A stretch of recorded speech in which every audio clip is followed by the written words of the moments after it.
Hey there, self-care warriors. Welcome back to Self-Care Haven. Today I wanted to devote a video on disassociation and what that means, especially for abuse and trauma survivors. So disassociation is basically when we're separated from our memory, our sense of identity, our feelings, our thoughts. It can be depersonalization or derealization when it feels like we're observing ourselves from the outsider perspective. So, for example, a childhood trauma survivor may be witnessing his or her trauma as if they were outside of their own bodies while it's happening. And that is an example of dissociation. But we actually experience dissociation on a smaller basic level when we're daydreaming and we lose track of our surroundings, when we're driving down a road that we've driven down many times before and we lose track of time or even forget that we've been driving for that hour that we've been driving. So there's many everyday examples of disassociation, but when it comes to abuse and trauma, it's almost as if the brain cannot integrate the memory of the trauma in a way that is healthy, in a way that is fully processed. So, for example, let's say there is a child who is bullied when he or she is young. They may almost hide from their own trauma. Their brain may protect him or her from that trauma by making it seem as if it's not happening to him or her. So you feel as if you were the child experiencing the trauma, you might experience it as if you were watching a movie, rather than fully in your own body.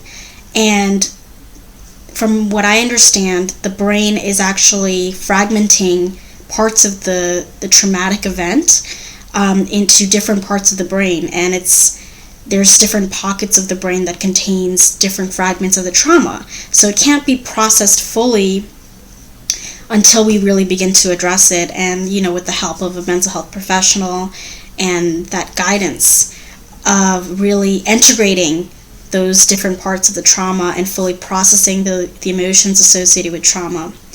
Now, when it comes to narcissistic abuse, I feel as if a lot of survivors struggle with their own feelings of grief and anger. I think those are the two main emotions, aside from also the toxic shame that they experience after the abuse is over, or the abuse is never really over because we have that inner critical voice that develops after a trauma like this. But in terms of when the relationship itself is over, abuse survivors will struggle with feeling the intensity of their emotions, such as grief and anger, because they were not allowed to feel anger when they were being abused. They were not allowed to feel rage. They were not allowed to feel sadness. They were constantly invalidated, stonewalled, and they were made to feel as if they were crazy for expressing any type of emotion. So when we think about childhood trauma survivors, and if you were a childhood trauma survivor who was then later on narcissistically abused in adulthood, remember that's creating those layers of trauma, and it's creating this fragmentation of identity and a sense of identity, a sense of purpose, a sense of remembering things. You might have gaps in your memory from your childhood or even in experiences that you had in adulthood because of disassociation, because you were not connecting with the surroundings while you were being traumatized. Your brain protected itself from the trauma, and it's a really brilliant defense mechanism when you think about it. It's almost like thinking of the brain as splitting the trauma into parts so that it's easier to digest.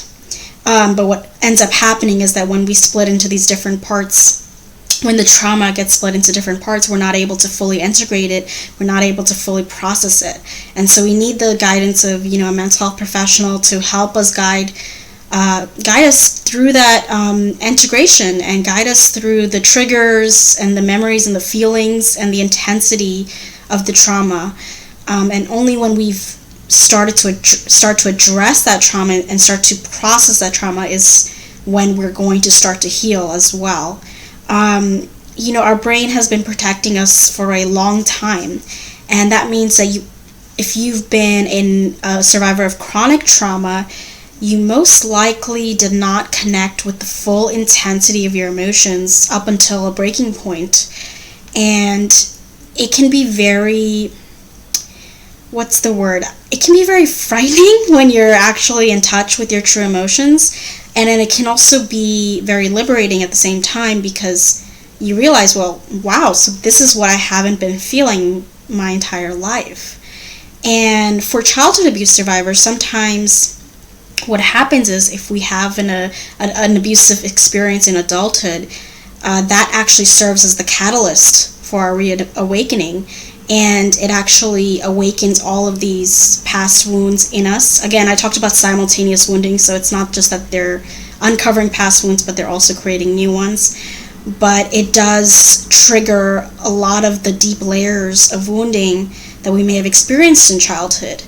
And when that happens, we are challenged, and I might even say empowered, to reconnect with that core being within us. And I have been talking about this idea that there's this core being within us that is never that is not damaged from the abuse. There's this core tiny little being inside of us, this part of us, the essence of us that is not affected.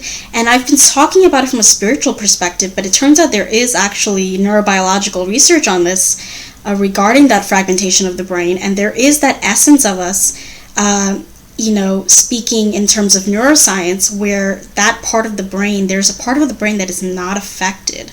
There's a part of us that is not affected. There's a core essence inside of us that is not affected. I'm going to put the link of where I read that below so that you can read up on it. But it's just very amazing to me that there is that core essence inside each and every one of us, that no matter how severe the trauma is, there is that tiny core essence that can survive and can thrive and can transcend what we've experienced. And again, dissociation can be the brain's empowering mechanism to protect itself from the abuse, to protect itself from the trauma it's experiencing. So it's your brain protecting you. But at some point, we have to get in touch with our actual emotions. We have to get in touch with the lost memories. We have to get in touch with the fragments and start putting the pieces together. And there's no time limit on this. This is not a video to say you have to put the pieces together right away.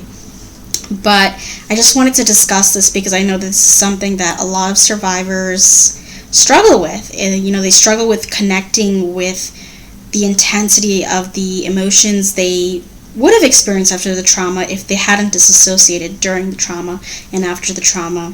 So when we start putting the pieces together, hopefully with the help of a validating, supportive mental health professional, and we start integrating those pieces to create a whole, that's when we can begin to heal. And of course, the most extreme example of dissociation is dissociative identity disorder, which, while rare, can happen. You can actually literally split into alters. You can split into different personalities. And so it's very interesting how the brain works and how hard it works to protect ourselves, protect us from the abuse and the trauma that we've experienced. I wanted to hear from you. What are your experiences with disassociation? For childhood trauma survivors, I find that one example I'd like to point out is that, many childhood trauma survivors might escape into a fantasy world when they're being abused. So they might escape into a fantasy world where they're the ones who are powerful and they're the ones who are enacting justice against their aggressors. So that's just one example from childhood trauma, but I wanted to hear from you regarding your own experiences about disassociation. What do you feel when you're disassociated? Are you fully connected with your emotions, or is that just an ongoing process for you right now? How are you doing with your memories, your feelings, your thoughts? How are you starting to reconnect with those? And do you have a validating mental health professional who can help you integrate that? So I hope to hear from you very soon, and I'll talk to you very soon. Until then, take care.